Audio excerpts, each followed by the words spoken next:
Heroes of Might and Magic, a strategic quest, was released in 1995 on the MS-DOS and will get an updated version on Windows 95 in 1996. Developed and published by New World Computing, common knowledge with the Hero series is that it was inspired by King's Bounty, which was a game developed by the creator of Might and Magic, John von Canahan, in 1990.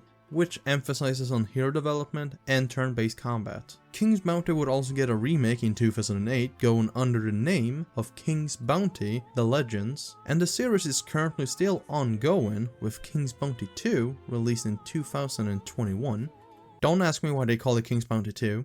It is also kinda hard to ignore that in the introduction manual for Heroes 3, they give credit to King's Bounty, calling it the precursor to Heroes of Might and Magic. Anyway.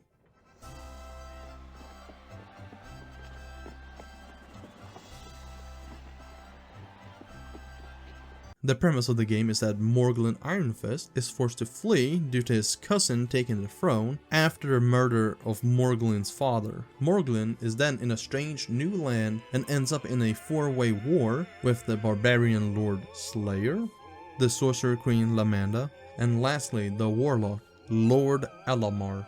The gameplay for this game would serve as a template for the rest of the series until 3 was released, where every game tried to emulate Heroes 3 besides 4. The game uses a overworld top-down map with resource buildings, 2 creature dwellings, castles, and resources. As stated in the premise, there are only 4 factions. There is the Knight faction, the Barbarian faction, the Sorcerer faction, and the Warlock faction, which for some reason is also called the Farm, Plains, Forest, and Mountain factions.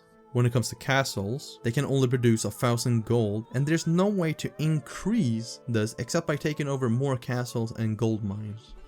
Building in this game is very simple, as the only changes are between the creatures of the different factions, and there's a total of 6 creatures for each castle or faction. And you can only have 5 units in an army, something that is taken from King's Bounty, as you can only have 5 units in that game.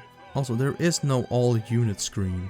What I mean by this is that in 3 and onward, you can press the castle or hotkey to get a screen where every unit can be recruited directly from. While in this one you have to click on each individual dwelling. It's not a big problem, but it was definitely a quality of life change in the later games.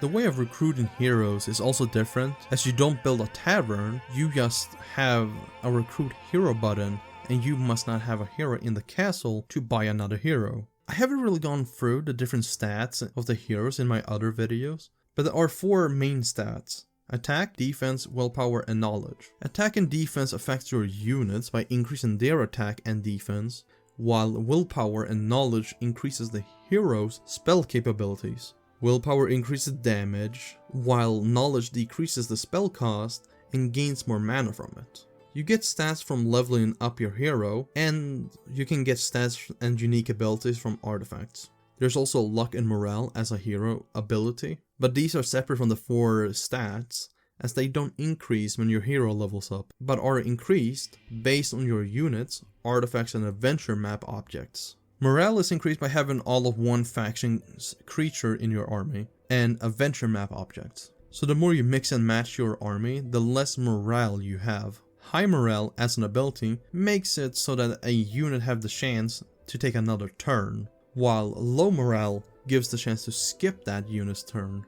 Luck is increased by artifact most of the time, and makes your unit deal double damage and take less damage when attacked. Heroes also don't seem to have skills in this game, so they only have stats, artifacts, and spells to improve your units in combat. In combat, units can be 1 or 2 spaces wide, which can make it easier to hit them on the first turn. Units have unique abilities like flying, being able to shoot, unicorns blinding enemies, wolves and paladins attacking twice, hydras attacking multiple enemies that are next to him, and griffins having unlimited retaliations.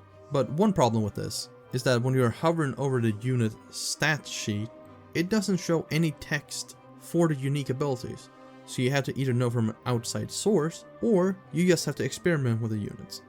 Once again, it's not the biggest problem, but it's definitely a quality of life change in later games. The unit sheet shows the unit's attack, defense, shots if they are a ranged unit, damage, hit points, speed, morale, and luck. Honestly, in combat, flying units seems pretty busted, as they can take the first turn and reach the other side to block free ranged units from shooting. Ranged units can't shoot if there's an enemy next to them. Also, siege combat in this game is pretty awful, as it boils down to, do you have flyers or ranged units? If you don't, you have to wait outside a wall until your siege weapon breaks down a wall. Also, being the defendant is not better, as the walls are so close to you, you can barely walk inside the walls, and there's no portcullis or gate to leave your wall. So once again, you have to wait until the enemy siege weapon takes down one of your walls if you don't have flying units, which the Knight and Barbarian faction doesn't have.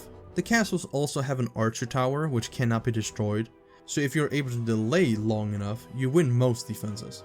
One of the last things about combat is the way that you cast spells in this game. You click on the tent and then you get a menu for casting spells, surrendering, or retreating.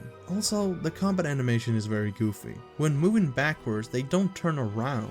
They just use the forward movement in reverse, which doesn't make sense since they already have the pixel art for going in reverse, as that's the pixels the enemy uses, but maybe there was limitations. I don't know, I'm not a programmer. In terms of the story in this game, the campaign is played the same for each faction, except that you skip one mission, and that being the siege of your own capital city. You get basic information on what the scenario is about, and that's about it. There's not much to cover in this game, but I'm surprised that the game isn't that heavily outdated. It has some clear problems with balancing the units, but then again, it's the first in the series, so I'm giving it some slack. This game set up the foundations for each game later in the series to surpass, and whether or not that happened or not is an entirely different story, but the game itself is not that bad. You think this is funny? In a cosmic sort of way, yes. Well, Mr. Funny Man, is this how you get your sick kicks? What? It's just an ordinary... Heroes of Might and Magic 7 video. Oh my goodness! I also want to talk about the previous video that I posted. I did not expect my Heroes of Might and Magic 7 video to perform this well. Like, in a matter of 1 week, it has already surpassed videos I posted a year ago. It's pretty insane. And yes, I'm currently working on a 100 sub special video. Other than that, have a wonderful day.